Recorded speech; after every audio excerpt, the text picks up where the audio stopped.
ئای میلەتی کوردی هەژارم، ئای جەلادی قامچی بەدەست، بەدەستی ئەم جەلادانە، بەدەستی ئێوەی زاڵم، هەزاران خەڵکی هەژاری داماوی میلەتەکەم لەم زیندانەدا لەم شوێنەدا بوونە قوربانی. هەزاران کەسی ئاوە هەڵواستە، لێرەدا سوکایەتی پێکرا، قات و قڕکرا، ئابە و قولاپانەدا هەڵواسرا. ئەبێت چەند کەس بەو قولاپانە گیانی خۆی فیدایی کردبێت بۆ ئەم خاک و نیشتیمانە، بۆ ئازادی ئەم گەلی کووردە. ئەبێت چەند کەسی وەکو تۆ لەم زیندانەدا گیانی سپارت بێت بەدەستی جەلادەکانی ڕژێمی لەناوچوو. ئێوە شەهید بوون، قوربانیداندا، بەڵام بەداخەوە خۆزگا ئێوە ئێستا لە جێگایەک واگاتان لێ دەبوو بتان زانیایەت ئەو میلەتەی کە ئێوە قوربانیتان بۆدا لە چ نەهامەتی و لە چ زەلالەتێکدایە. ئێوە قوربانیتاندا بە گیانی خۆتان بۆ خاتری ئەوەی ئەم میلەتە ژیانی خۆش بێت، لە هەژاری ڕزگاری بێت، سەربەست بێت، سەربەخۆ بێت. بەڵام بەداخەوە جارێکی دیکە بەداخەوە ئاواتەکانی ئێوە نەهاتە دی. هەزاران ئاوات لەم زیندانەدا، لەم ئەمنە سوودەدا چووە ناو گۆڕ و گیانی خۆی فیدایی کرد. بەڵام خۆزگا ئەتان زانی میلەتەکەتان، هاو نیشتیمانیەکەتان لە چ زەلالەتێکە ئاژی، لە چ نەهامەتێکە ئاژی. خەڵک چەند بەرسیە، خەڵک چەند بێکارەبایە، خەڵک چەند بێموچەیە. ئێوە بۆ ئەوە ئەمەتان نەکرد کە میلەتی کورد لە سەردەمی ڕژێمی پێشوو خراپتر بێت، بەڵکو ئێوە بۆ ئەوەتان کرد میلەتی کورد ڕزگاری بێت. هەزاران گەنجی ئەم شارە، هەزاران خەڵکی ئەم کوردستانە لەم زیندانەدا، لەم جەهەنەمەدا گیانی کردە قوربانی. بەڵام بەداخەوە خوێنی ئێوە بە فیرۆ ڕۆشت، چونکە میلەتی کورد نەیتوانی لەبەری ڕەنجی ئێوە بخوات. میلەتی کورد نەیتوانی لە هەژاری ڕزگاری بێت. گەنجەکانمان سەری خۆیان هەڵگرت و لەم خاکەدا ڕۆشتن. هەموو ئەو ئێش و ئازارانەی کە بەر قاچی تۆ کەوت بەدەستی ئەم جەلاد بەدەستە، نەیتوانی ژیانێکی خۆش بۆ ئەم میلەتە دابین بکات. نەیتوانی میلەتی کورد وا لێ بکات کە بڵێن ئۆخەی نەجاتمان بوو. خۆزگاتان زانی خەڵک لە چ ژیانێکایە، لە چ زەلالەتێکایە. خۆزگاتان زانی ئێوە کە خۆتان کردە قوربانی، تا چەند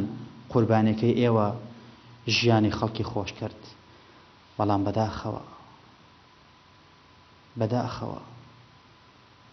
بەداخەوە ڕەنجەکە ئێوە بە فیرۆ ڕۆشت. ژیانی خەڵک ڕۆژ بە ڕۆژ خراپتر ئەبێت، ڕۆژ بە ڕۆژ برسیتر ئەبێت لە سایەی سیستەمی حکومڕانی هەرێمی کوردستانە.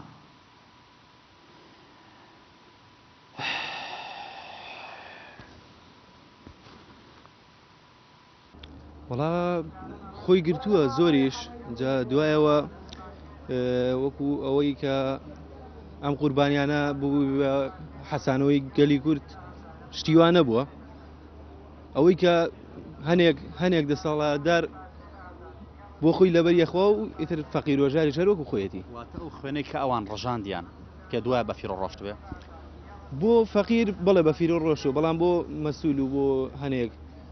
دەوڵەمەندەوانەی کە لە سایی ئەو قوربانیانە خواردویانە. یعنی فەقیر و ژارە بینی، گەنجە بینی، هیچ پارەیەکی پێ نییە. تەنانەت پارەی چایش پێ نییە. کاتەوە قوربانی کە ئەوان دایان لە ڕابردوودا لە ئەمنە سوورەکەی هەزاران کەس بوونە قوربانی خەڵک ڕەمی کرا خەڵک لە سێدارە درا خەڵک نینۆکی دەرهێنرا خەڵک فڕەدرایە خوارەوە ملیان شکاند کوشتنیان قات و قڕیان کردن هەبوو بە عیلە تیا چوون یعنی ئەو ڕەنجێکی ئەوان کێشایان میلەتی کورد نەیتوانی لەبەرەکەی بخوا نەیتوانیەوە نەخێر نەیتوانیەوە هۆکاری ئەمە چیە نازانی وڵی هۆکاری ئەمە گەڕێتەوە بۆ مەسوول و بۆ ئەمانەی کە دەسەڵاتدارەکان بەجددی ینی تۆ کوڕی مەسوولێگە بینی هەر ڕۆژەی لە وڵاتێک سەفەر و سیاحەتەکە هەر ڕۆژەی لە شارێکە جنسی دووسێ وڵاتی هەیە بەس فەقیر وەژارەوەکو خۆیەتی هیچ نەگۆڕاوە فەقیر وەژار ینی تۆ تا ئێوارە بیگریت هەتا چەند ساڵێکی تریش هەر فەقیر وەژار تیاچێ هیچ قوربانی بۆ فەقیر وەژار نەبووە بەلای منەوە تا ئێستا جێگەی خۆی نەگرتووە ئەو قوربانیانەشی درا هەمووی لە زیادراوە چونکە حکوومەتی ئەمە بەعملیەوە نایەکە هیچ قوربانێکی بۆ بدرێت تا ئێستا بەتەمای سەربەخۆش نابین حکومەت سەربەخۆی چی ڕێگەرێت تا ئێستا نەتوانم موچە دابینکە نەتوانم ناوتی ماڵان دابیکە سەربەخۆی چی کاتێ بێ بڵێ حکوومەتم کە پێداویستی هاوڵاتیان دابینکە هەر لە موچە هەر لە هەموو ئەداواتێکی پێویستێتی ئێستا بە چی دەتوانێت سەربەخۆی ڕاگەنە تۆ پێ دوایە ئەو خەڵکەی لە ڕابردووە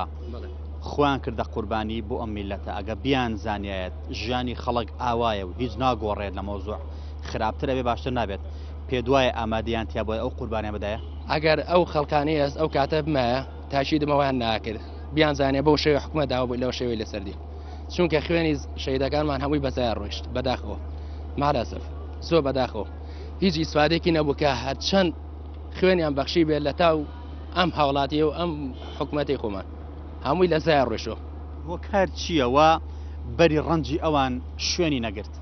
بەری ڕەنجەکە ئەوەیە کە هەمووی خۆیان فرۆش بە وڵاتانی تر ئەوە تورکیا ئەوە ئێرانە هیچ ئیسفادێکی بۆ گەلی کوردی خۆمان نەبووە ئەوەیە مەسەلەکە تۆگە ڕۆژە ڕۆژان شتێکی وا بێتە پێشەوە ئامادەی وەکوونەوەکانی ڕابردوو بیتە قوربانی نەخێ ناتوە ئەوەی بتوانم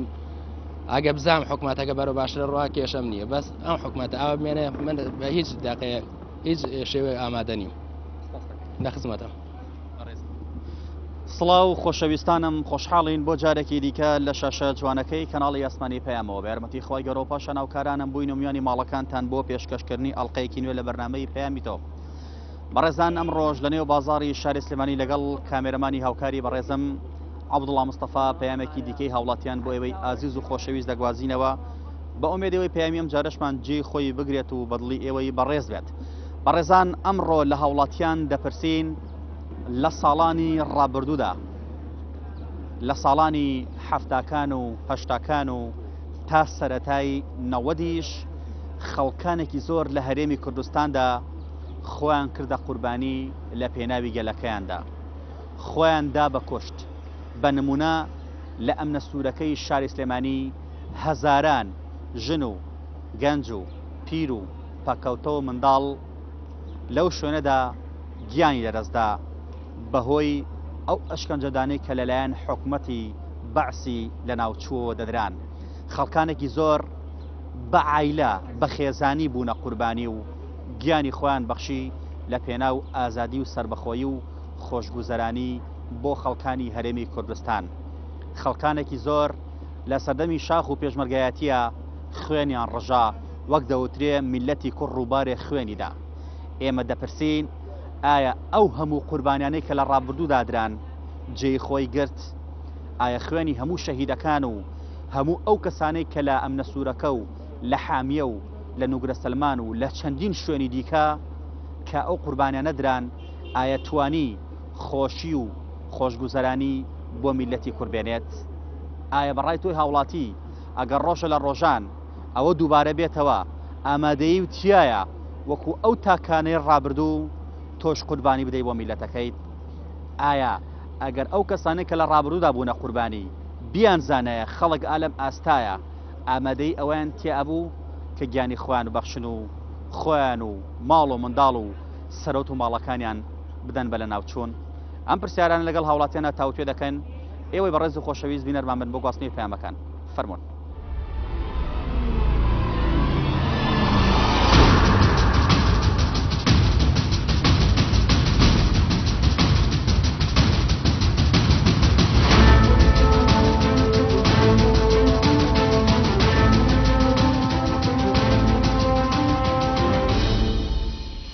حکومەتی ئێمە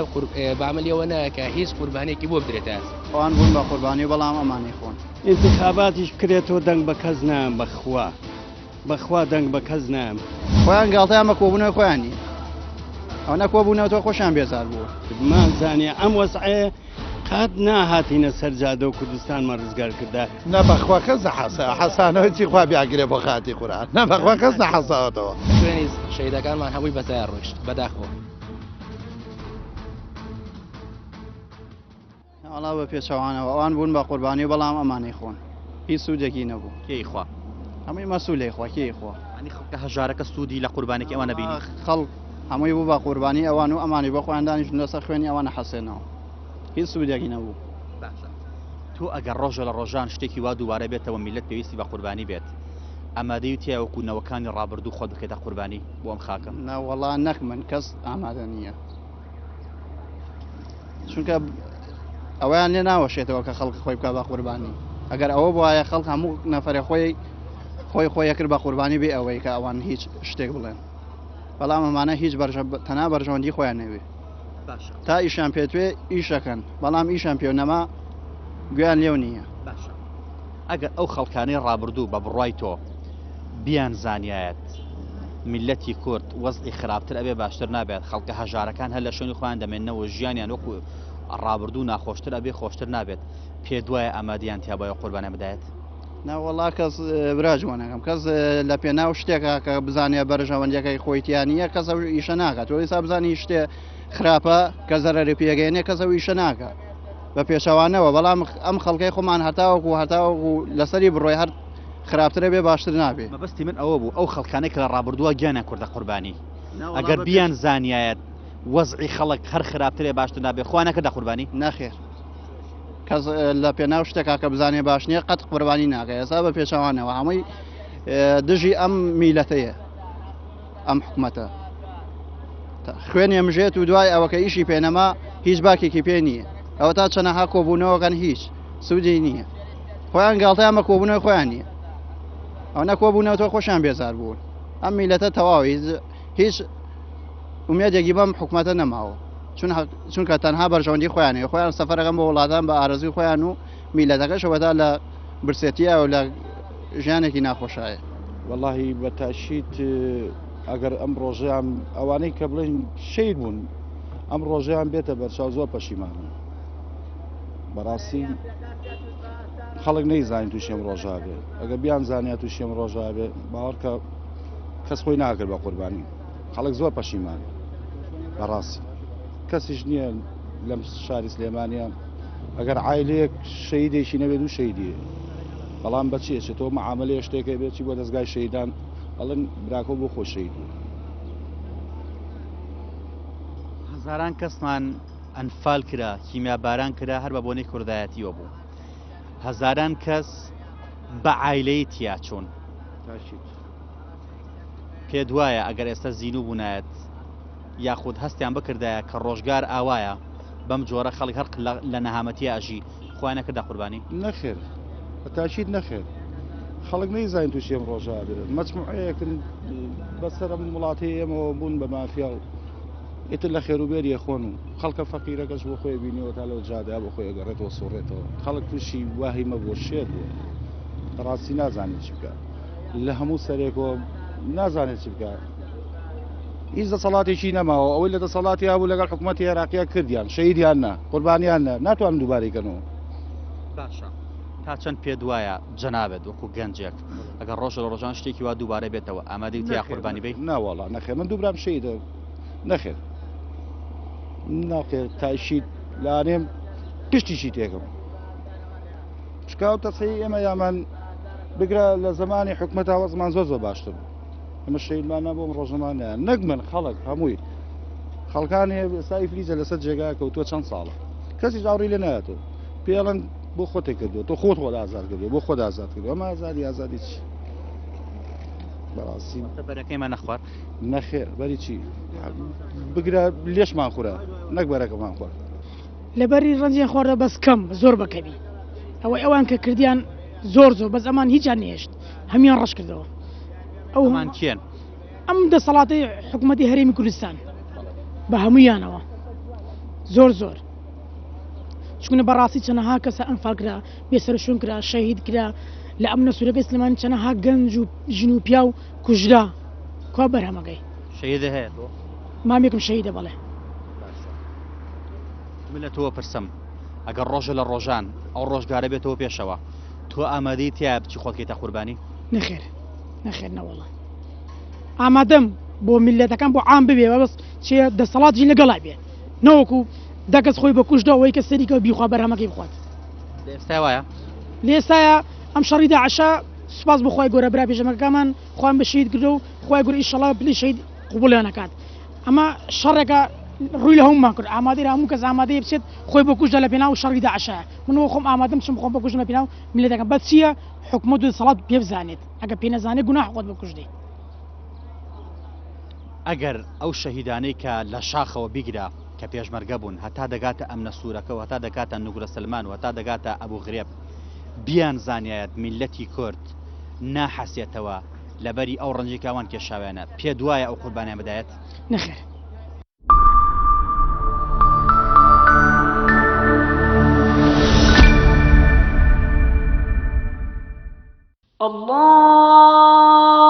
الله أكبر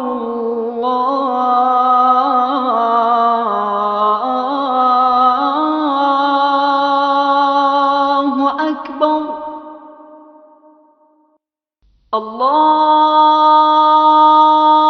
الله أكبر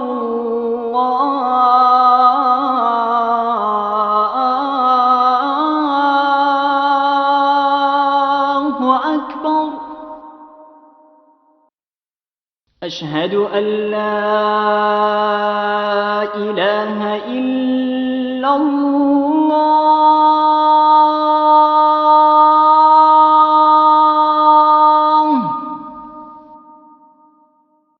أشهد أن لا إله إلا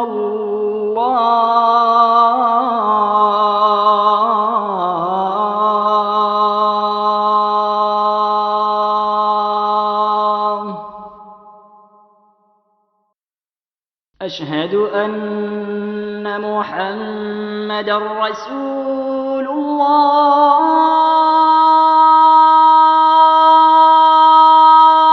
الله أشهد أن محمدا رسول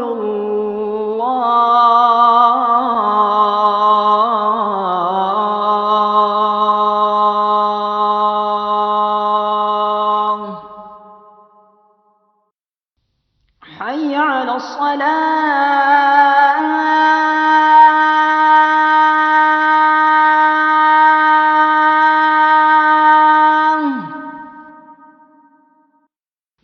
حي على الصلاة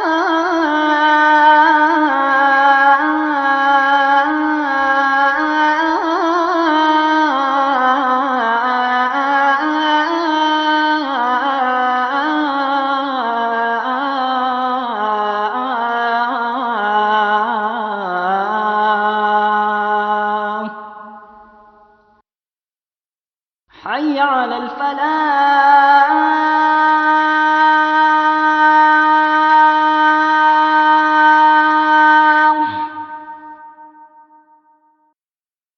حي على الفلاح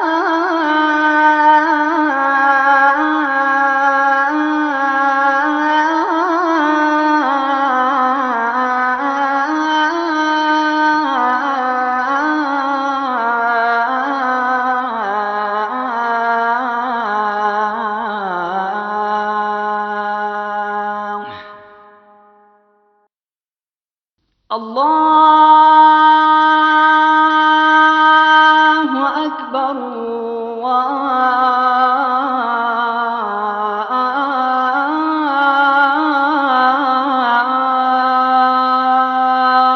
الله أكبر لا إله إلا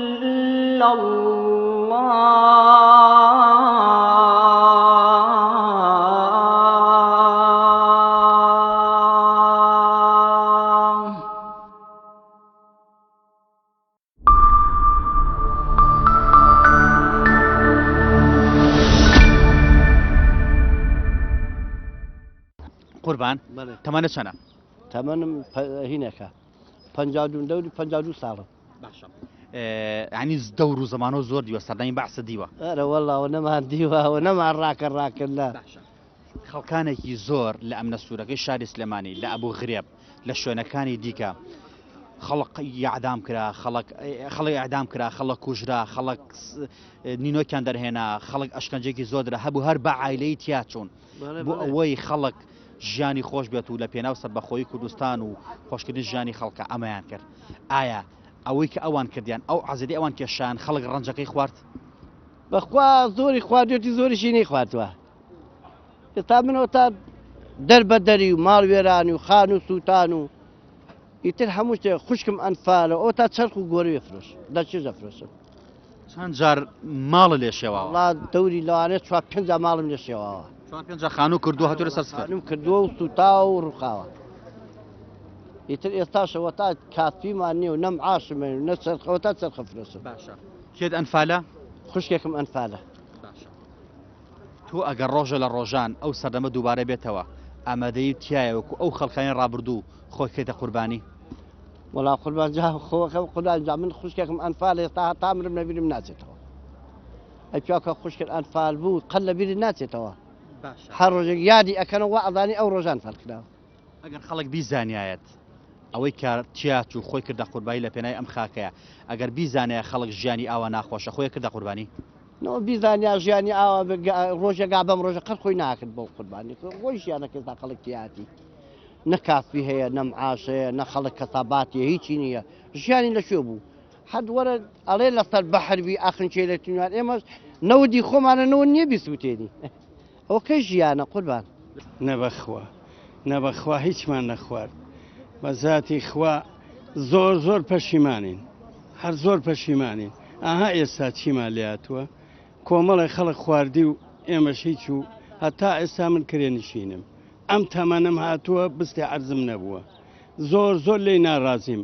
ئینتیخاباتیش بکرێتەوە دەنگ بە کەس نام بەخوا دەنگ بە کەس نام ئەوە تا خۆ کورت فەوتا 25,000 بووە بە حەج شعبی هەر کورد لە خانەقینەوە لە کەرکووکەوە لە دووس خورماتەوە ئەوە هەمووی بوون بە حەج شعبی ئەلێرەش ناوێرن نجین ئەلێرەش دروست بێ عینی شت خەڵقە چێ خۆیان نووسێ وەزعێکی زۆر ناخۆشمان بە کەسە شەهید بووە ئەرە وەڵا خوشکم شەیدەوە تا هاویەکەم پێ ئەوە هاویەکەم تۆ قوربانی و داوە لە سەردەمی حکومەتی بەعسا قەت گیراویت من گیراوم بەڵێ ئەرە وەڵا 2-3 مانگ گیراوم 3 مانگ گیراوم زۆر بە عەزیەتیش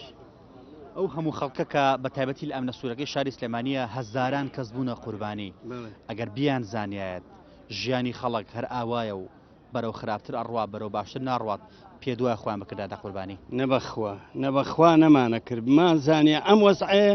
قەت ناهاتینە سەرجادە و کوردستانمان ڕزگار کردا ئێمە ڕزگارمان کرد خۆ بە ذاتی خوا ئەوان هاتنەوە بە پێخاوسی هاتنەوە ناو کوردستان هیچ شتێکیان نەبووە هێستا هەموو کوردستانی ئەوانە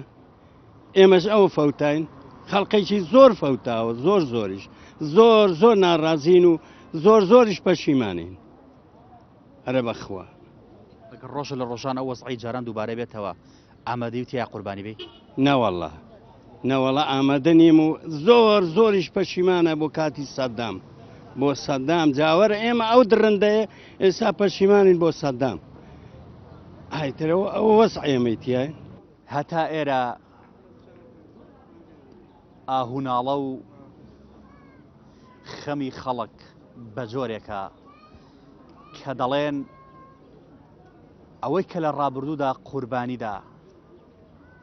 ئەوەی کە لە ئەم نەسوورەکە تیاچوو ئەوەی لە نوگرە سەلمان کرا بەژێر خاکەوە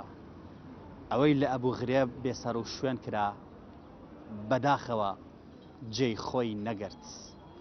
ئەمە بۆ چوونەکانی هاوڵاتیانە کە دەڵێن ئەو قوربانی کە درا لە ڕابردوودا بۆ سەربەخۆیی کوردستان و بۆ خۆشگوزەرانی خەڵکی هەرێمی کوردستان خەڵک نەیتوانی لەبەری ڕەنجی ئەو شەهیدانە و ئەو کەسانە بخوات کە خۆیان کردە قوربانی بۆ هاوڵاتیانی هەرێمی کوردستان هاوڵاتیان پێیان وایە تەنها بەرپرسەکان و کوڕی بەرپرسەکان و خانەوادەی بەرپرسەکان لەم هەرێمەدا بەری ڕەنجی شەهیدان و ئەو کەسانیان خوارد کە خۆیان کردە قوربانی لە شوێنە جیاجیەکانی کوردستاندا. وەیە هاوڵاتیان دەڵێن ئەگەر ڕۆژە لە ڕۆژان شتێکی وا دووبارە بێتەوە ئێمە ئامادەیمان تیادا نییە وەکو ئەوانەی ڕابردوو خۆمان بکەینە قوربانی، چونکە ئەمە ژیان و گوزەرانی خەڵکە و خەڵک ژیانی لە سەردەمی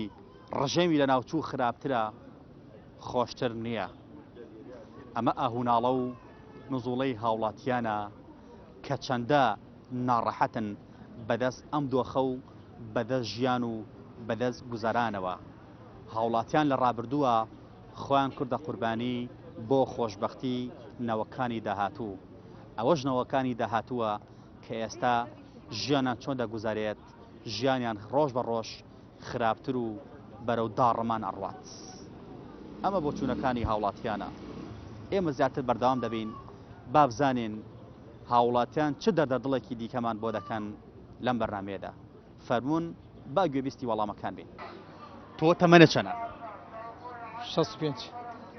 تەمەن درێژ بین ئینشاءالله. یعنی 52 ساڵی. بەڵێ. خەڵکانێکی زۆر لە سەردەمی ڕژێمی لە ناوچوودا خۆیان کردە قوربانی. ئەلەو حامێ شاری سلێمانی کە بە ئەم نەسوورەکە ناسراوە هەزاران کەس بوونە قوربانی، ژن و مناڵ و پیر و گەنج و لە نوگرە سەلمان لە ئەبوو غرێب هەموو ئەمانە خۆیان کردە قوربانی بۆ ئەوەی کە خەڵکی میلەتی کورد خۆش بژی و ژیانی خۆش بێت. ئایا ئەو ڕەنجەی ئەواندایان ئەو قوربانی ئەواندایان جێ خۆی گرت و میلەت حەسایەوە؟ وەڵا حاڵێن لە حەساوەتەوە نەحەسایەوە لەبەرەوە ئەمانە هیچ شتێکیان بۆ میلەت نەکرد، پێشتیان بۆ میلەت کردا هەموو شتێکرا. ئەو وەختێمە ڕاستی ئازاد نەبووی، بەس هەر کەسێک کە مشکلە و کێشێک نیە و کەس دەستی بۆ نابرد. بەس ئێستا ئەمانە نەمەعاشەیە نەشتەیە سەریان لەم خەڵک هەموو شیوانووە. گەنج هەمووی ڕۆژ بۆ خارج هیچی ئیجارە ناکە لێرانە. تۆ شەهیدە هەیە؟ نەوەڵا کەمەندامان زۆر ڕۆژەیدمان زۆرە. ڕاهمە هەموو شتێکمان هەیە. باشە. ئەگەر ئەو کەسانی کە لا ڕەبردووە خۆیان کردە قوربانی بۆم خاک و نیشتیمانە، ئەگەر بیان زانە ژیانی خەڵک ڕۆژ بە ڕۆژ خراپتر ئەبێ ئەو قوربانیانەدا؟ نەوەڵا نانە نەوەڵا نانەکرد. ئەو شان ناکە. ئەو ویستی ملەتەکە بە سەربەرزی بە خۆشی بژی، بەس ئەو هەر چەوساوی بەکەڵ کچی هیچ دەورێکی نییە. دەوری هەیە ئێستا هیچ دەورێکی نییە. ئەگەر ڕۆژە ڕۆژان شتێکی وا دووبارە بێتەوە ئامادەی تایە وەکو ئەوان قوربانی بێ؟ نەوەڵا ئامادە نییە. ئەوها بێت نەوە.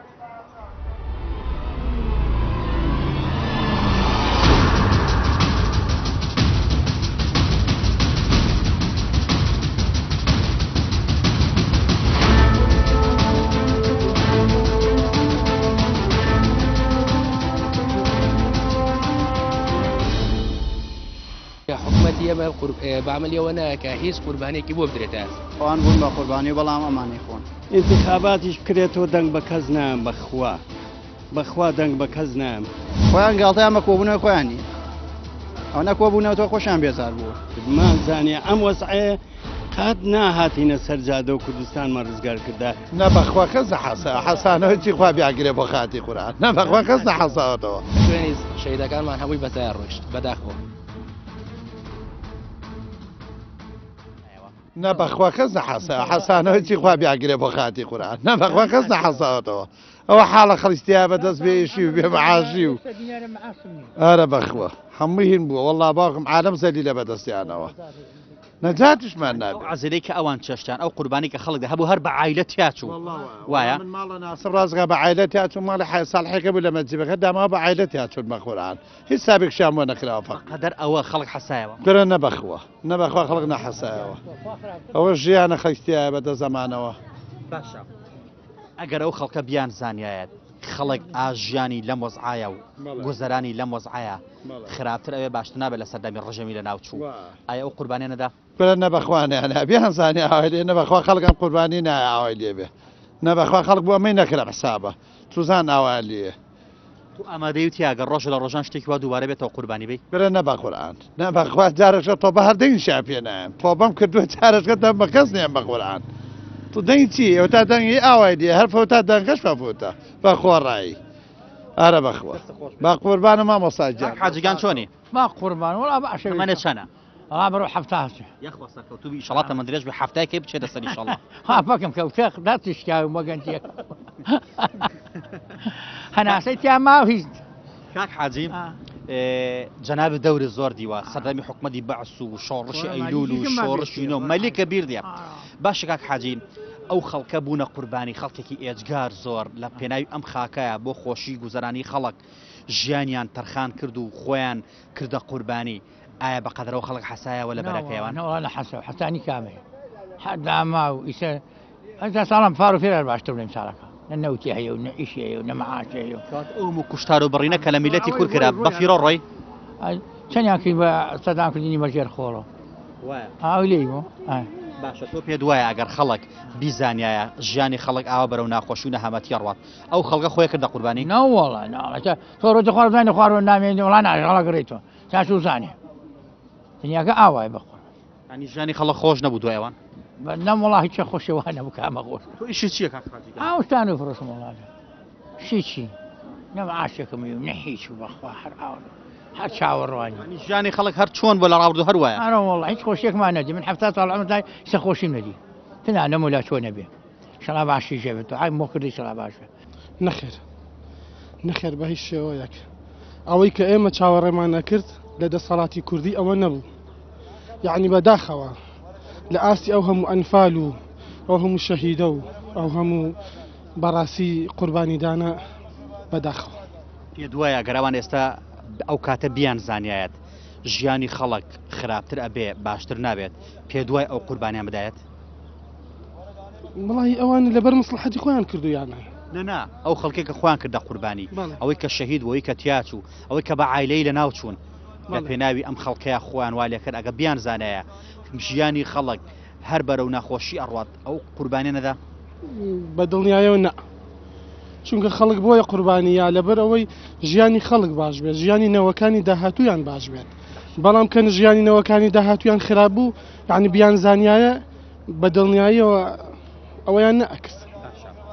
تۆ ئەگەر ڕۆژە لە ڕۆژان شتێکی وا دووبارە بێتەوە ئامادەی تیاوە کۆن قوربانی بێ نەخێر کوردایەتی باری کرد لای من لە لای من جارێکی تر کوردایەتی شتێک نییە بە ناوی کوردات یعنی وێنەیەکی ویان پیشانە ئەم دەسەڵاتە ئەم حیزبانە بە جارێکی تر کە ئێمە نەتوانین بڵێن هەر ناومان بنێن کورد یعنی دڵمان خۆش بێت جارێکی تر خەبات بکەین شۆڕشێکی تر بکەین شۆڕش بۆ کێ بکەین یعنی ئەمانە پێویستە شۆڕشێکیان دژ بکەیت بەڕاستی ڕاو بۆ چوونەکانی هاوڵاتیان بەو جۆرە بوو سەبارەت بەو بابەتەی کە خستمانەڕۆ بەداخەوە ئەو ڕەنج و ئەو خوێنڕشتنەی کە خەڵک لە ساڵانی ڕابردووە خۆیان کردە قوربانی لە پێناو ئازادی و سربەخۆیی و خۆشگوزەرانی میلەتی کووردە هەر لە شاخەوە بیگرە ئەو پێشمەرگانەی کە شەهید بوون و خوێنان ڕژا هەر لە ناو شارەوە بیگرە ئەو کەسانەی کە بە تەنزیمی ناوشار ناسرابوون و لە ڕێخستنەکانە بوونە قوربانی بە خۆیان و خانەوادەیانەوە بەسەر و ماڵیانەوە کە هەزاران کەس خانوەکانی ڕوخێنرا هەزاران کەس دەست بەسەر سەرۆت و ماڵەگیرە هەزاران کەس کچ و ژنی برا هەزاران کەس کوڕی کوژرا هەزاران کەس لە ئەمنە سوورەکەی شاری سلێمانی و لە ئەبوغرێب و لە نوگرە سلمانەوە بێسەر و شوێن کران بەداخەوە بەپێی ڕابۆچوونەکانی هاوڵاتیان هیچی جێ خۆی نەگرت چونکە میلەتی کوورد نەیتوانی لە ساو پەنای ئەو قوربانی ئەوەندا بەحەسێنەوە بەداخەوە یەکێک لە پرسیارەکانی منیش ئەوە بوو کە لە هاوڵاتیانم ئەپرسی ئەگەر ڕۆژە لە ڕۆژان شتێکی وا دووبارە بێتەوە ئامادەی تێدایە قوربانی بیت یەک کەس نەبوو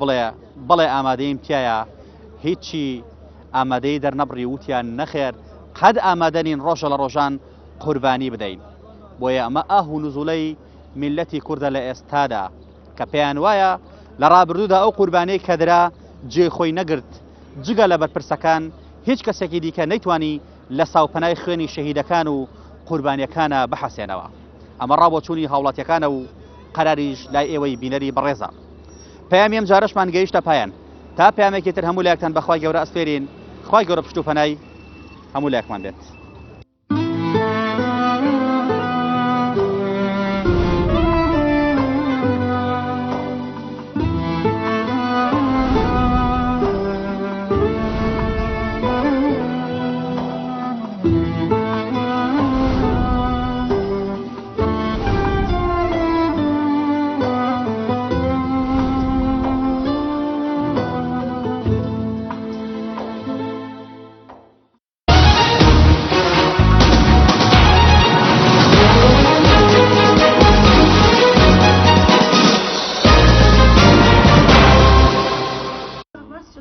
غوزك سبحان الله تطمع لك من بيجن فكامشة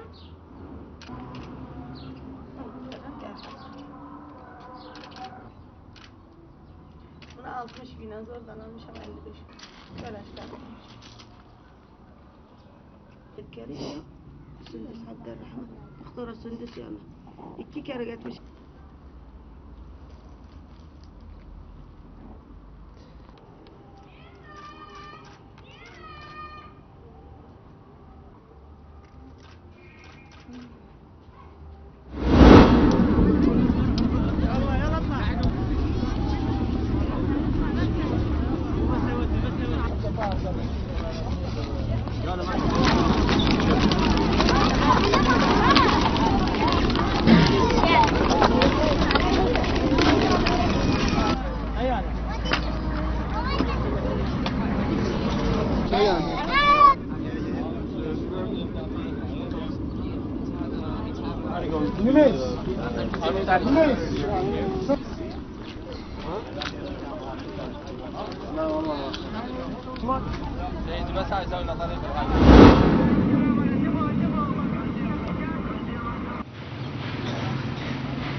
يا شباب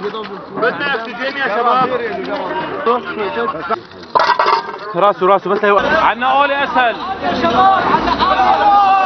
حط عنا اولي وغطيه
چیە ئێوە نێوانتان ناخۆشە لەسەر ئیمتیازاتی کەسی حیزبی خۆتانە یان لەسەر خەڵکو جەماوەرە دامەزراوەی پەرلەمان کە پەکمان خستەوە حکوومەت کە ئیپلیجمان کردووە و دامەزراوەی دەسەڵاتی دادوەری دامەزراوەی سەرۆکاتی هەرێمیشمانی کە ماوەی ئەسایی بەسەر چووە شوێمان سەلامەت ماوەتەوە من جارێک حیزبێک هاتن بۆ لامان وتم گوێتان لێ ئەگەر دەتانێت پەیوەندیتان لەگەڵ ئێمە هەبێت دەبێت ئێمەتان وەکو خۆمان قبوڵ بکەین نەگوەکو خۆتان دەتانێت ئێمەش ئێوەمان وەکو خۆتان دەبێت قبوڵمان نەگوەکو ئێمە دەمانێت چێ بەرەنگاری ستن ببێتەوە لە سەرکەوتنت هەموو لایەک بەهرەمەندین لە فەشەلهێنان هەموو لای زەرەر ئێمە خۆش هەموو لای قازانج بکەین لا زەرەر ئێمە تا سەر دژی ظڵمین دژی ستەمین دژی خراپەین و تا سەر لەگەڵ دادگەری لەگەڵ چاکە و لەگەڵ مەسلحەت داین لە هەر کەسێک و لە هەر لایەک بڕای بەڕێزت لە ئێستای بارودۆخی هەرێمی کوردستانە باشترین شێواز بۆ ڕووبەڕووبوونەوەی ئەم ستەمە چییە؟ وەبا هەوڵ دەین پند لە خەڵک وەربگرین نەک ببینە پەندی خەڵک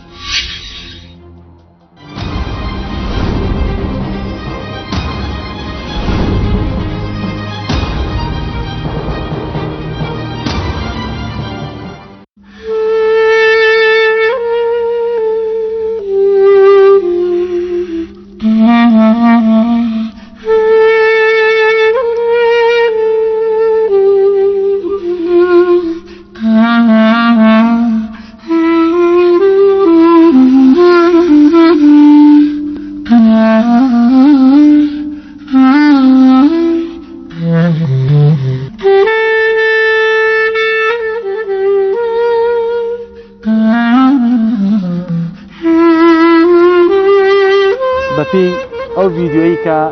گەرمیان تێدا شەهید دەبێت هاتوومەتە و شوێنە و شوێنی شەهیدبوونی شەهید گەرمیان.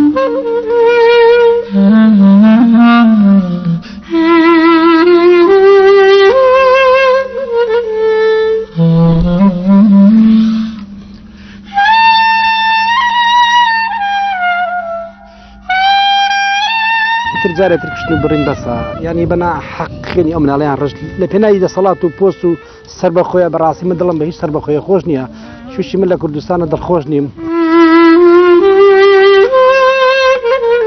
ئێمە ئەم دەکەسا تۆزێ دڵمان فەریحێکی پێبێت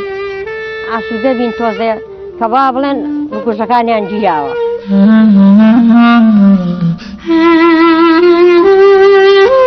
مای دڵخۆشی بۆ ئێمە سەربەرجێکە بۆ ئێمە کە کوڕەکەمان هەم گۆڕەکەی دیارە هەم شوێنەکەی دیارەوە هەم پێگە و مەکانی شەهیدبوونەکەشی لە ئاستێکایە کە سوپاس بخوای گۆرە خەڵک شانازی پێوەکە.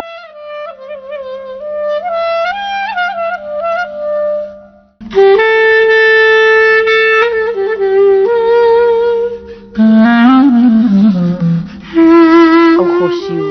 ژیانەمان بۆ ناگەڕێتەوە چکە ئەوان لە نیوەی ژیانە ئێمەیان شکاندەوە ئەوان لە نیوەی ژیانە ئێمەیان بێبەش کرد لە مناڵەکانمان.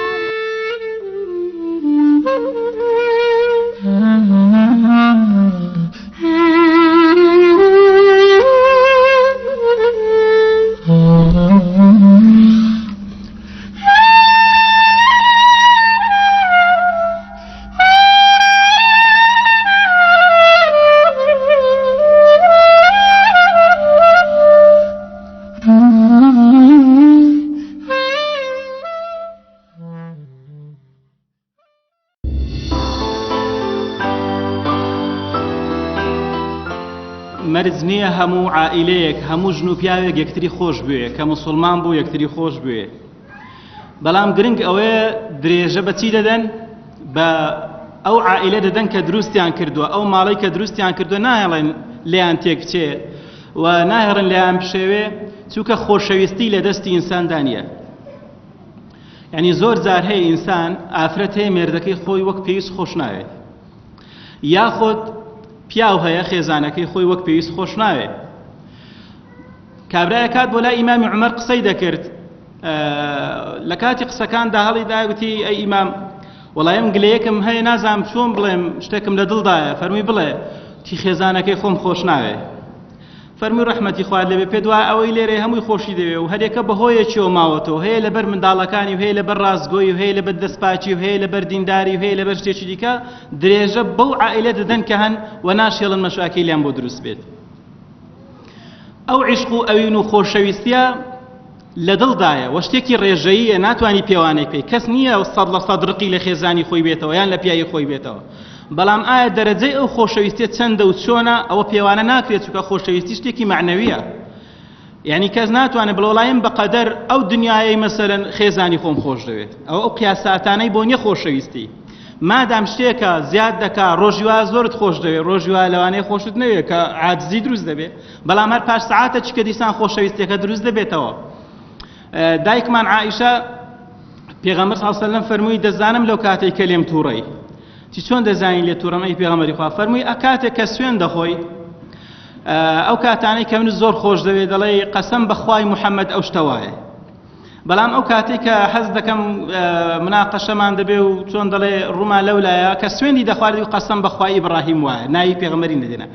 یعنی لەو کاتەدا بیستدا لەو دەقیقەدا مەرج نییە هەمویان لە یەک دەرەجە خۆشەویستی دروست بێت. بەڵام خوای گەورە لە قورئانی پیرۆزدا فرمويتي ومن آياته أن خلق لكم من أنفسكم أزواجا لتسكنوا إليها أو علتي كما لبروسي هاو سرجيري دا كسيك شودكا يان گنجيك جنديني يكم شد أوي دلي أقرب بقري يعني دلي أو بخواتو بيمو زوربي أو كساني كا دسننا و جيانا و جيان دروز دكان أوان لا دروز دبي وأجر أو دروس نبو دبي مراجعي خوام كانوا بابزانين آية أو سكينة كبشيكي جرينجر لباراستني خورشويستي وتونا لتسكنوا إليها وجعل بينكم مودة ورحمة لنيوان جنو بياوداتي هي مودة هي لقى الرحمة مودة المحبة مع الإصرار خۆشەویستیەکە پڕ لە ڕاز و نهێنی واتە ژن و پیاو یەکتریان خۆش دەوێ و ئەو خۆشەویستیە نهێنی زۆریشی لە خۆ گرتووە مەسەلەن تو جاری وایە کەسێک زۆر خۆش دەوێ بەڵام ئامادەنی یەک نهێنی خۆتی پێ بدەی و خۆشەویستیەکە بەینی ژن و پیاو کە لەگەڵ ئەوەی کە خۆشت دەوێ ئامادەی پارەشی پێ بدەی بەڵام نەفەر هەیە خۆشت دەوێ ینی بەس لەو گۆڕی پارەی نادەی وجعل بينكم مودة ورحمة أو زار بزي زوري شيء هرتي خوشي إنسان بو خيزاني خوي ديوي وهرتي تاكي أفرد بو بياي خوي بي خوش أو بيتري إن في ذلك لآيات لقوم يتفكرون بو يا برزان دبي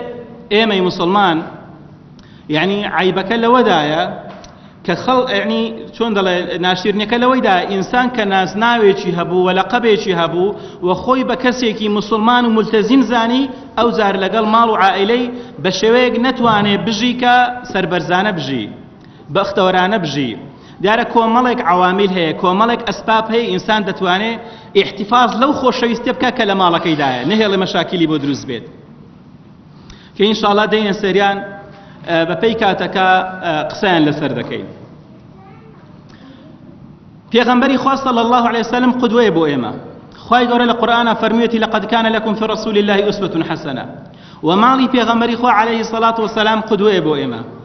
وخێزانەکانی پێغەمبەری خوا عليه الصلاة والسلام پێشەنگن بۆ ئافرەتانی ئێمە بەڵام ئایا با بزانین خوای گەورە چی بە خێزانەکانی پێغەمبەر دەفەرمێ لستن كأحد من النساء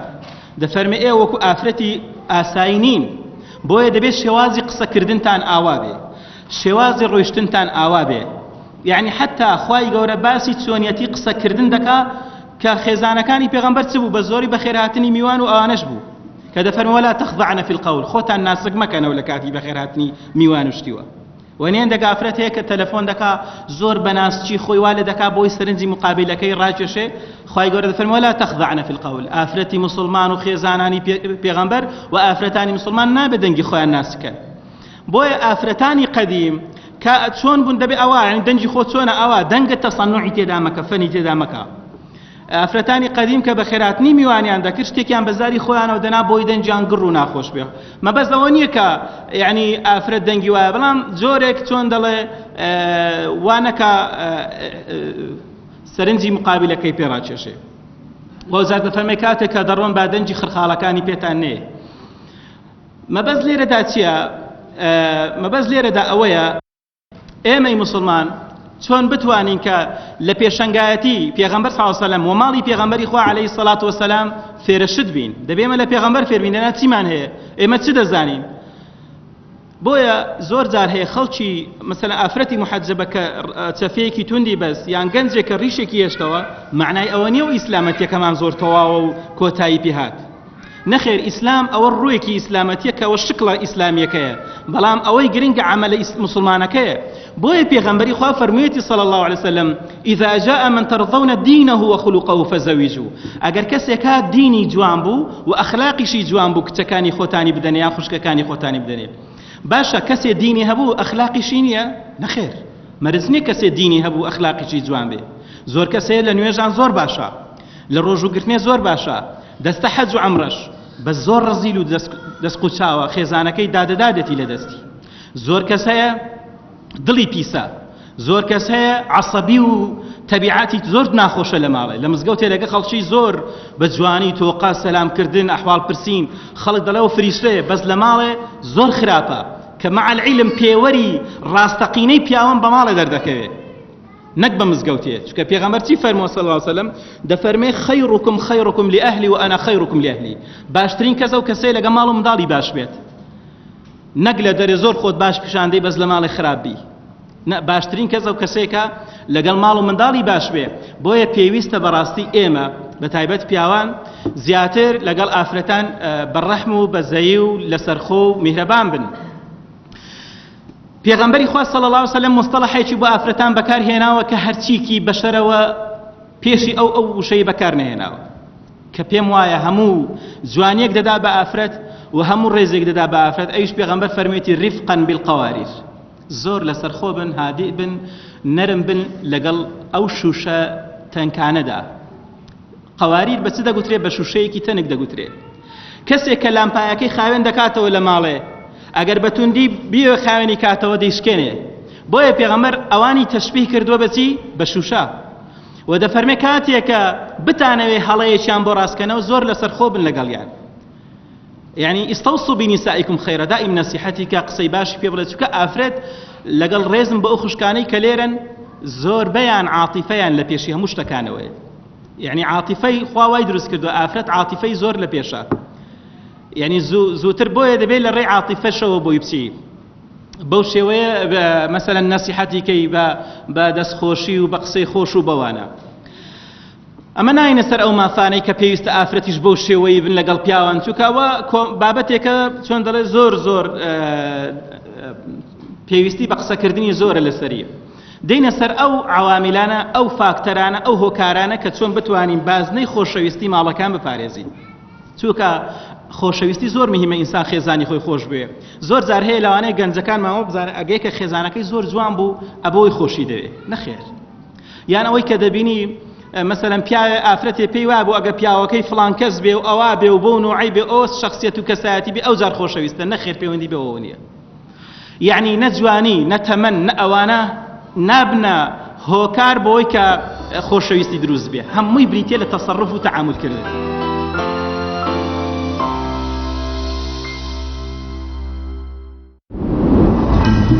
تۆپ ئارت تاکە بریکاری تۆڕی میدیایی کۆمەڵ بۆ دروستکردن و بڵاوکردنەوەی ڕیکلام تۆپ ئارت کۆمپانیای سەماوات بۆ حەج و عومرە لە وەرزێکی نوێی کارکردنیدا هەڵدەستێت بە گەشتی پیرۆزی عومرە بۆ هەردوو شاری مەکەی پیرۆز و مەدینەی درەوشاوە گەشتی پیرۆزی عومرە ساتێک ئاشنابوونی ڕۆح و دڵ و دەروونە لەگەڵ پیرۆزیەکانی ئاینی ئیسلام گەردەتەوێت زیاتر و زۆرتر ئاشنا و شارەزابیت گەردەتەوێت زۆرترین زانیاریت لەسەر شوێن و جێگا پیرۆزەکانی ئەم ئیسلامە هەبێت ئەوە بە دڵنیاییەوە لە کۆمپانیای سەماواتەوە بەدەستی دەهێنی لە دیاریەکانی کۆمپانیا کتێبی مەکەی پیرۆز کتێبی گەورەی هەردوو حەڕەم کتێبی گەورەی و پیرۆزی ئاوی زەمزەم هەروەها جانتای قەبارە جیاواز ئیحرام بۆ پیاوان سەرپۆش بۆ دایکان و خوشکان نرخی گونجاو و شوێنی نزیک خواردن و خزمەتگوزاری لە تایبەتمەندیەکانی کۆمپانیای سەماواتە گەشتەکانی ڕابردوومان سەلمێنەری وتەکانمانە کۆمپانیای سەماوات بۆ حەج و عومرە بە سەرپەرشتی عەبدوڵڵا مەلا سەعیدی سیاگوێزی ناونیشان سلێمانی شەقامی سەرەکی دارۆغا خوار مزگەوتی دارۆغا کۆمپانیای سەماوات بۆ حەج و عومرە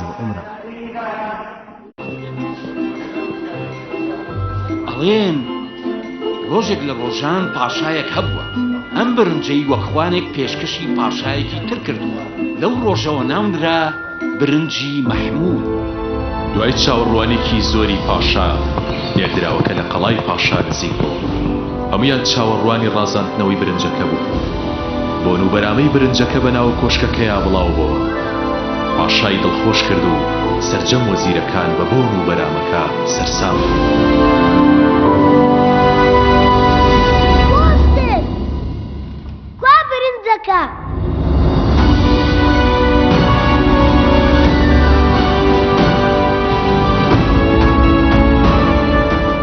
محمودە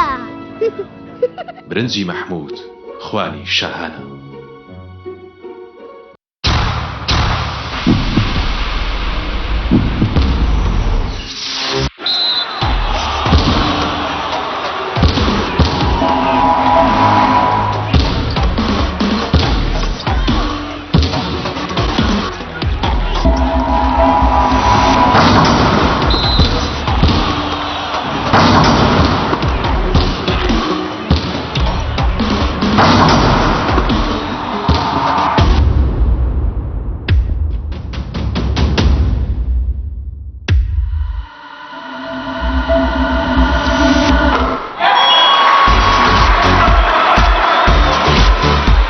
سەرکەوتنە گەورەیە تەنها شیری وشکی ئاڵتونسای تەمێکی ڕاستەقینە و 100% سروشتی نۆشی کە و هەمیشە بە بەهێزی بمێنەرەوە ئەسێ ئەمڕۆ جیاوازتر دەردەکەوێت ئەسێ ڕنگ و هێز و توانایەکی نوێ پێشکەش دەکات زیرەکێکی ڕاستەقینە و متمانە پێکراوە ئەسێ Q6 نوێترین مۆبایلی زیرەکە و کردنەوەی لەلایەن پەنجەمۆری خاوەنەوە کار دەکات ڕامی 3 گیگابایتەوە میمۆری 32 گیگابایتەوە کامێرای سەرەکی 13 مێگاپیکسلە و کامێرای پێشەوەی 8 مێگاپیکسلە ئەسێ یەکەمین مۆبایلی مارکەی کوردی 4G LTE بەرهەمەکانی دۆلفینسی ناوازەترین کەچەب و مایۆنیز بۆ خۆشکردنی تامی خوانەکانتان. ئاوی لیمۆی دۆلفینسی تام و ڕەنگێکی پێوێنە. زەیتی گوڵە بە ڕۆژەی دۆلفینسی، زەیتێکی تەواو سروشتی و بێ کۆلسترۆل. بەتامترین چای دۆلفینسی، بقولیاتی دۆلفینسی، دەوڵەمەندی لە جۆر و چێشبەخشی لە تامدا. برنجی دەنکخڕ و دەنکدرێژی دۆلفینسی، ئەمانە و چەندەها بەرهەمی لە بیر نەکراوی تر. سفرە و خوانەکانتان جوانتر و ڕازاوەتر بکەن بە هەموو بەرهەمەکانی دۆلفینسی. دۆلفینسی. تۆپ ئارت تاکە بریکاری تۆڕی میدیایی کۆمەڵ بۆ دروستکردن و بڵاوکردنەوەی ڕیکلام. تۆپ ئارت.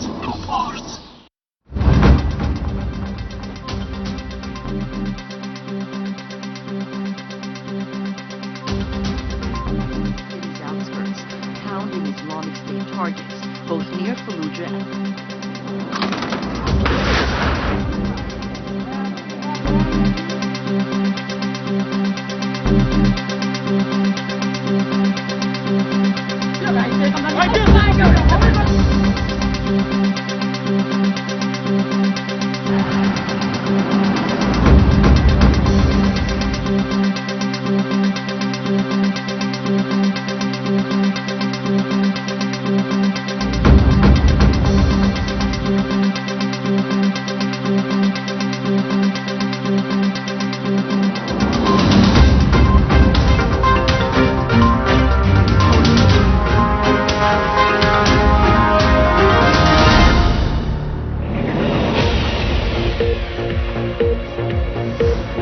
کۆبوونەوەی باڵای کاری هاوبەشی لانە ئیسلامیەکان بە بەشداری کەسی یەکەمی هەر سێ لانەکە بەڕێوەچوو ڕەشنووسی نەخشەڕێگای کاری هاوبەشی ئیسلامی ڕاگەیەندرا. ئاشتی ئەورامی وەزیری سامانە سروشتیەکانی هەرێم ڕاگەیاند 3 ملیارد دۆلاریان وەک پێشەکی لە بەرامبەر فرۆشتنەوە لە کۆمپانیایەکی ڕووسی وارگرتووە. ئەندەمێکی مەکتەبی سیاسی یەکێتی نیگەرانی لە جموجۆڵی پەکەکە لە شنگال دەردەبڕێت. داواش دەکات ئەم ڕێکخراوە ڕێگەل لە ئاوادانکردنەوەی قەزاکە نەگرێت. ژمارەی کارمەندی تەندروستی سکاڵا لەسەر وەزیری تەندروستی تۆمار دەکەن. داواش دەکەن بە دواداچوون بۆ خەرجکردنی دەرماڵەی هاندانی تەندروستی بکرێت.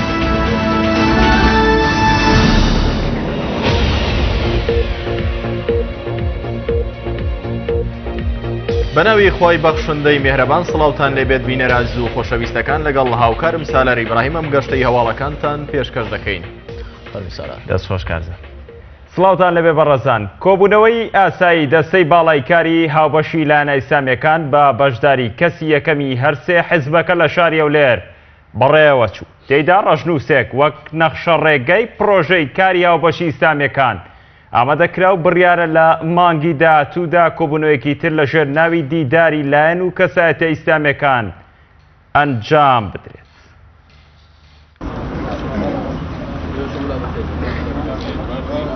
بۆ تاوتوێکردنی کێشە چەقبەستوەکانی هەرێم و بەرەو پێشبردننی پرۆژەی کاری هاوبەشی ئیسلامیەکان کۆبنەوەی ئاسایی دەستەی باڵای کاری هاوبەشی لایەنە ئیسلامیەکان بە بەشداری کەسی یەکەمی هەر سێ حیزبەکە لە شاری هەولێر بەڕێوە چوو. لە دوای کۆبنەوەکە کەسی یەکەمی هەرسێ حیزبە ئیسلامیەکە ناوەڕۆکی کۆبنەوەکەیان لە کۆنفرانسێکی ڕۆژنامەوانیدا خستە ڕوو. لە سەرەتادا ئەمینداری گشتی یەکگرتووی ئیسلامی کوردستان ڕایگەیان لە کۆبنەوەکەدا باز لە کاری هاوبەشی ئیسلامیەکان و کێشە چەقبەستوەکانی هەرێم کراوە. ئاشکراشی کرد لە مانجی داهاتوودا کۆبنەوەیەکی تر لە ژێر ناوی دیداری لایەن و کەسایەتی ئیسلامیەکان ئەنجام دەدەین. مەسەلەی کاری هاوبەشی ئیسلامی کە چۆن ببێتە فاکتەرێکی ئیجابی و حاڵەتی ئیسلامی کوردستان بەشێکی زیندوی حاڵەتی سیاسی و کۆمەڵایەتی کوردستان بێ و پێکەوە بتوانین ئایندەیەکی باشتر و گەشتر بۆ گەلی خۆمان بەدی بێنین و ئەو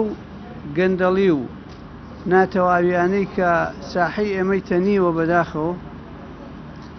و ئەو چەقبەستوەی کە لە مەسەلەی دامەزراوە شەرعیەکانی کوردستانە هەیە پەرلەمان و دەستگاکانی تری هەرێمی کوردستان پێویستی بە چاککردنەوە هەیە سربەخۆی و ڕێخستنەوەی نێوماڵی کورد و دۆزینەوەی چارەسەر بۆ کێشەکانی هەرێم تەوەرێکی تری کۆبنەوەی لایەنە ئیسلامیەکان بوو ئەمیری کۆمەڵی ئیسلامیش ڕای دەگەێنێت پرسی سربەخۆی هەرێم تایبەت نییە بە لایەنێکی دیاری کراو ئەو پرسە بە تەنها لایەنێک ئەنجام نادرێت و هەنگاونانیش بۆ سربەخۆی بە چاکسازیکردن و کاراکردنەوەی دامەزراوەکانی هەرێم دەبێت ئاشکراشی کرد هەوڵ دەدەین لەمە و دوای لە هەموو پرسە چارەنووسازەکاندا لایەنە ئیسلامیەکان یەک هەڵوێست بین گەلی کورد وەکو هەموو گەلانی دنیا ماپێکی ڕەوای خۆیەتی کە ماپی چارەنووسی خۆی بەدەست خۆی بێت جا ئەوە چ لە هەرێمێکی فیدراالدا خۆی ببینێتەوە چ لە حاڵەتێکی کۆنفیدراالیداوە چ لە دەوڵەتی سربەخۆشدا بەڵام بێگومان ئەوە هەمووی پێویستی بە کارکردن دەکات لەسەر ئەرز ئەو شتانە حەقیقەت تەنیا بە قسە و بە دروشم نایەنەدی بۆیە ئەمە پێمان وایە پێویستە ئێمە وەکو خەڵکی هەرێمی کوردستان هەنگاوی جدی بنێن بۆ چاکسازی ڕیشەی هەم لە شێوەی ئیدارەکردنی هەرێمەکەماندا و هەم لە ڕووی نەهێشتنی بارگرژی سیاسی و چارەسەری گرفت و کێشەی بژیوی خەڵک و ئەو گەندەڵیە کە وەکو گوتم خێروبێری ئەم وڵاتی زۆر بە هەدەرداوە ئەو بڕیارە نەهی حیزبێکە و نەهی کەسێکە و نەهی دەڤەرێکە بەڵکو هی هەموو خەڵکی کوردە لای خۆیەوە ڕابەری گشتی بستنەوەی ئیسلامیش ئاشکرای کرد لەسەر پرۆژەی کاری هاوبەشی ئیسلامیەکان و هەموو پرسەکانی هەرێم لێک تێگەیشتنی باش لە نێوانمان هەیە ئیسلامیەکان وەکو هێزێکی کاریگەر کە لە سەرانسەری کوردستانە وجود و بوونی خۆیان هەیە چۆن بتوانن لەم وەزعە بوونی خۆیان بسەلمێنن ئینشاءالله ئەوەی کە ئەمڕۆ الحەمدولله لەم دانیشتنا ڕەنگی دایەوە زیاتر تێگەیشتنی هەر سێ لایەنمان و هەرسێکمان کە الحەمدولله لەسەر ئەو بۆچوونانە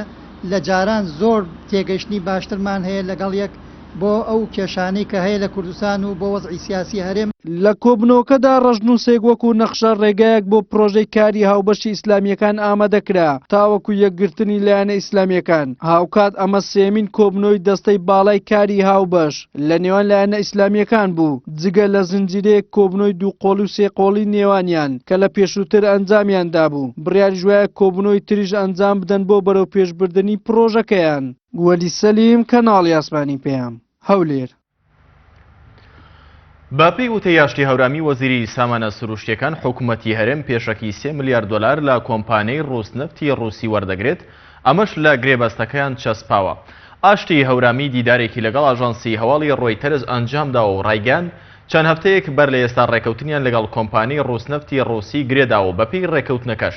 هەرێم 3 میلیارد دلار پێشەکی لە ڕووسنەفت وەردەگرێت و لە ماوەی 3 بۆ 5 ساڵ قەرزەکەی بەو کۆمپانیایەت دەداتەوە ڕەشی گەندووە ڕێکەوتنەکە دەتوانێت هاوکاری سربەخۆی ئابووری هەرێمی کوردستان بکات بەڵام گرنگە تێبگەین ئەمە تاکە هۆکار نییە بۆ بابەتەکە بەڵکو پێویستە چاکسازی ئابووری ئەنجام بدرێت ئاشتی هەورامی وەزیری سامانە سروشتیەکان ئاماژە بۆ ئەوە دەکات هەرێم قەرزێکی زۆری لەسرە وتی هاتنی کۆمپانیای ڕووسنەفت شانبەشانی خانەکانی مامەڵە کاخانەیەکی تایبەتە بۆ ئاسانکاری مامەڵەی ئابووری بۆ بازاری نەوتی کوردستان هەواڵێکی خۆش بووە بۆ هەرێم و بازاری نوێ بۆ هەرێم دەکاتەوە ڕۆیتەرز ئەوەشی بڵاو کردوێتەوە هەریەکە لە کۆمپانیان نەوتیەکانی ڤیتۆل پیتراکۆ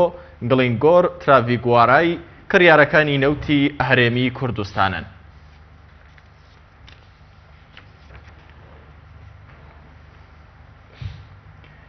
بۆ یەکەمین جارە فەرماندەیەکی سەربازی و ئەندامێکی مەکتەبی سیاسی یەکێتی نیشتیمانی کوردستان نیگەرانی لە هەڵسوکەوتەکانی پارتی کرێکارانی کوردستان لە شەنگال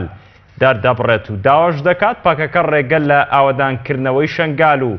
گەڕانەوەی دانیشتوانەکەی نەگرێت جعفەر شێخ مستەفا ئەندامی مەکتەبی سیاسی یەکێتی و فەرماندەی یەکەکانی هەفتە بە ئەنادۆڵی ڕاگەاندووە نەدەبوو ئەو کێشەی ئێستا لە شەنگال دروست بووە تێیدا دروست بوو بووایە دەبوو ئەوانەی کە لەوێن بە شێوەیەکی ڕێک و پێک وەک توانیان ئازادی بکەن کاراسانیان بکردایە بۆ گەڕانەوەی خەڵکەکەی بۆ شوێنی خۆی و کاری ئاوەدانکردنەوە و خزمەتگوزاری تێدا ئەنجام بدرایە بەڵام بەداخەوە ئەو دۆخی ئێستا کە لەوێ دروست بووە وای کردووە ڕێگریەکی گەورە لە بەردەم ئاوەدانکردنەوەی ناوچەکەدا دروست ببێت سەبارەت بە هەوڵەکانی دروستکردنی هێزی حەشی شعبی لە سنووری پارێزگای کەرکووک و ناوچە کوردستانیەکانی تر، جعفەر شێخ مستەفا وتی بە هیچ جۆرێک ڕێگە نادەین لە هەرێمی کوردستان هیچ هێزێکی تر دروست بکرێت، بەڵام ئێمە ناتوانین لەو ناوچانەی کە لەژێر دەسەڵاتی عێراقدا ڕێگری لە هیچ کەسێ بکەین کە ببێتە حەشدی شعبی یان بچێتە ناو سوپای عێراق. پێمان خۆشە خەڵک ئەو کارە نەکات، بەڵام ئەگەر بیشی کات ئەو کار ناتوانین ڕێکری لە یەکێک بکەین بچێتە حەویجە یان تکرید یان دیالە ببێت بە سەربازێک یان پۆلیس و حەشدی شعب.